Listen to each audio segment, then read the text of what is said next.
Christian concept of prophecy. Many Christian thinkers claim that prophecy is not confined to Jesus and other former prophets, but may extend to the apostles of Jesus and the evangelists as well, a doctrine which does not seem to be tenable. Definition of prophecy. Viewing the concept of prophecy in the Bible, one can perceive the deficiency in the methodology with which Christians dealt with it. We see Christian scholars have fallen into a great contradiction in the understanding of this concept.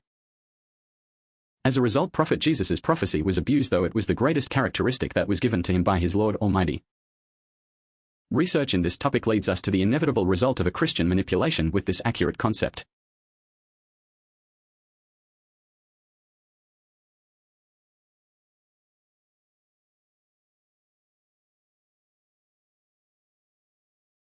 A.B. Abu al-Khair, a priest of the ancient Church of Virgin Mary, Mostarad, Cairo, defines prophecy linguistically, saying, the word prophet in Hebrew and the Old Testament is nabi. As Arabic language, scholars and commentators are divided on its interpretation as follows.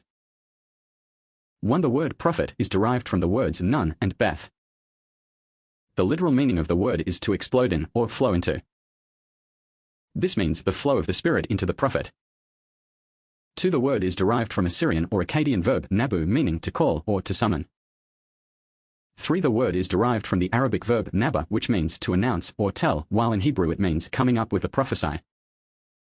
The racer relation between the word nabi, i.e. prophet, and the verb bo, i.e. to enter, as a reference that a prophet is the person who enters into a relationship with God.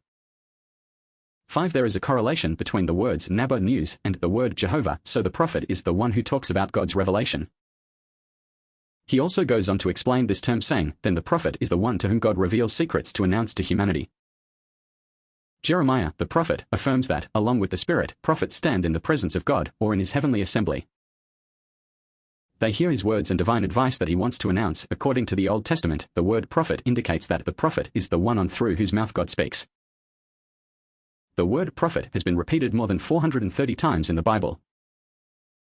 About 290 times in the Old Testament and 140 times in the New Testament, as an indication of the importance of the concept of prophecy in the Bible and being considered one of its definite doctrines.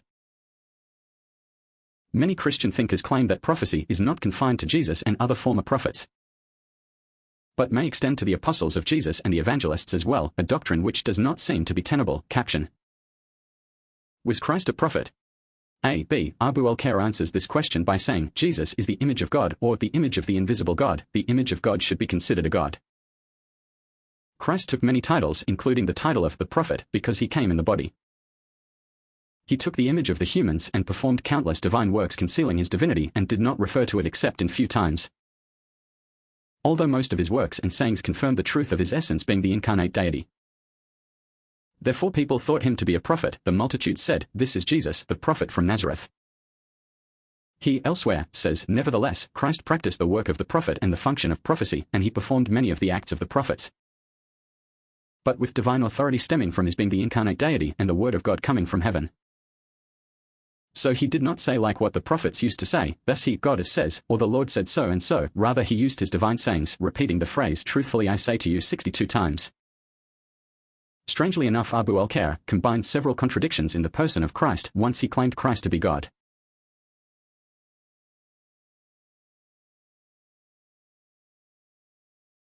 Other times he claimed him to be the Son of Man and that he was a prophet.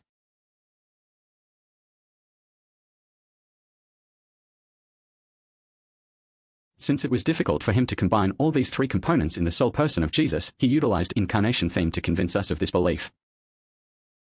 So he claimed that Christ the God was incarnated in the person of the Son of Man who was the prophet at the same time.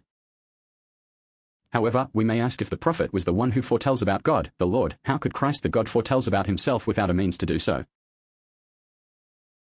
Either Jesus was a prophet or was a God, otherwise we would fall into confusion, because how could the Lord tell about himself and call himself a prophet? In fact, according to the correct belief, which Islam, the religion of pure instinct, upholds, was only a prophet sent from his Lord. Some biblical texts still utter this fact, including the words of Christ. Jesus said to them, a prophet is not without honor except in his own town and in his own home. Mark 6:4, Matthew 13:57, Luke 4:24. In any case, I must press on today and tomorrow and the next day, for surely no prophet can die outside Jerusalem. Luke 13:33. If Christians claim that the prophecy here only refers to foretelling about future matters, the concept of prophecy would be compromised because the prophet is the one who informs about God. And there is no doubt that God's sayings are related to both past and future and the unseen.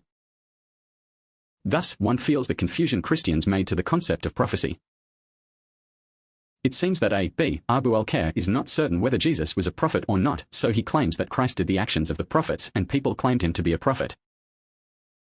He says, "Nevertheless, Christ practiced the work of the prophet, the function of prophecy, and he performed many of the actions of prophets did. But with divine authority stemmed from his being the incarnate deity and the word of God coming from heaven. So he did not say like what the prophets used to say. Thus he God says, or the Lord said so and so, but rather he used his divine sayings, repeating the phrase, truthfully I say to you 62 times. Thus, Christian confused notion of prophecy contradicts what was stated in the Old Testament as regards to the prophecy of the coming of Jesus, as God says, according to the Bible, to Moses. The Lord your God will raise up for you a prophet like me from among you, from your fellow Israelites. You must listen to him. Deuteronomy 18:15. Would Christian understand this text to mean that God has established a God who was at the same time a prophet? Lord. What about Jesus being a hypostasis among the three hypostases? So the question arises, who sent whom? Could non-prophets be prophets?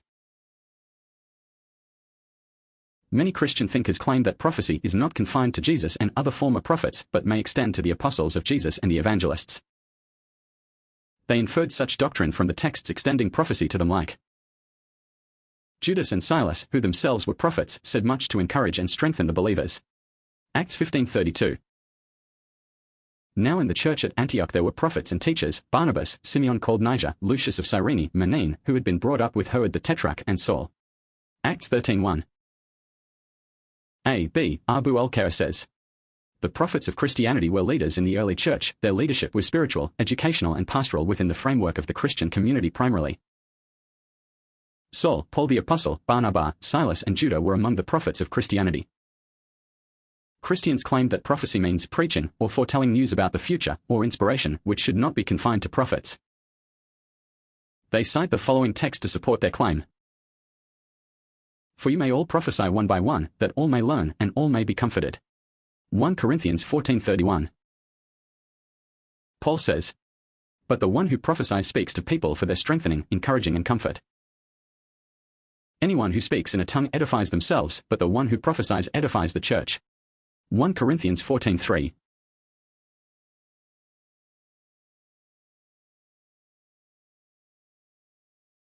Strangely enough, Christians confine this concept to their saints and priests forever while preventing the prophecy of non-Christians who can undertake the same matters.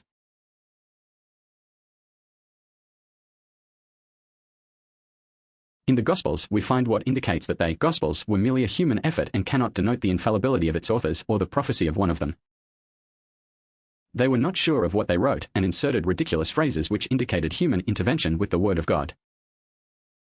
In the introduction to his Gospel, Luke says, many have undertaken to draw up an account of the things that have been fulfilled among us, just as they were handed down to us by those who from the first were eyewitnesses and servants of the Word. With this in mind, since I myself have carefully investigated everything from the beginning, I too decided to write an orderly account for you, most excellent Theophilus, so that you may know the certainty of the things you have been taught. Luke 1:1-4. Paul could not be one of the apostles as well, because he was a liar and changed of the religion of Christ. Biblical texts are full of many human phrases that have nothing to do with the divine revelation in which the human voice interjects with divine voice. It is assumed that the prophet carrying the prophecy transmits the words of God as it is. The Old Testament is better than the New Testament in this regard, but not generally, which indicates human behavior, and its writers are free of prophecy.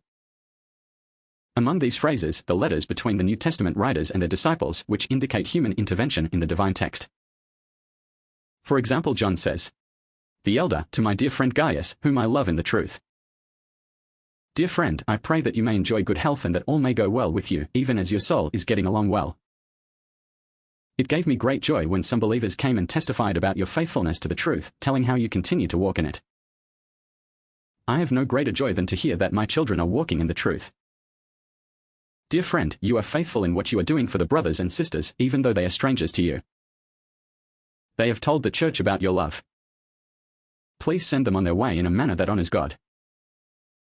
It was for the sake of the name that they went out, receiving no help from the pagans.